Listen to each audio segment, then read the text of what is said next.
Hell or High Water. Guys, the one film this summer that shows that there is light at the end of the tunnel for films. Guys, Hell or High Water follows the story of two brothers as they are basically knocking off bank after bank and the two Texas Rangers who are following them. Two brothers are played by Ben Foster and, of course, Chris Pine, and then one of the Texas Rangers was played by Jeff Bridges. And it's like a cat and mouse type movie, but at the same time, at the heart of this film, it's a neo-western slash drama with a mix of crime. And the thing about this film is, I went into it thinking it was going to be just like No Country for Old Men, but it's not. And that's not a bad thing. No Country for Old Men is pretty much untouchable. I mean, that goes without saying. This movie, it's not perfect. It really isn't. But it's very enjoyable. This film had a surprising amount of humor for whatever reason, but it worked. It worked really well. It wasn't like stupid humor. It was smart and intelligently written. One scene in particular, the restaurant scene, you'll know it when you see it. The interaction between the two Texas Rangers and the waitress, it's priceless. I very much so enjoyed it. It's an old lady, and yeah, that's all I'm going to say. But anyways, I mentioned dialogue and how it's very like funny, but it's also not like flashy. It's so subtle. Like, it's the type of thing where there's no like quote unquotes where it's like, you know, oh yes, I could see like that being like remembered years from now, like that quote. But that's not a bad thing, because it's like it just shows how grounded in realism this film is, because that's what this film's going for. Even the few action scenes that there are, it's like it's staged with such like expertise, and that's just it. This film, technically speaking, is, I'd say, flawless.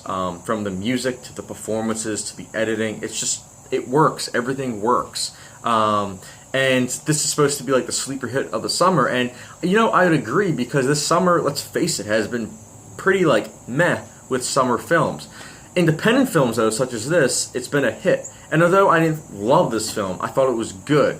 And for me, this is probably the one summer film that's come out this year where I'm like, yeah, I could see myself possibly rewatching it.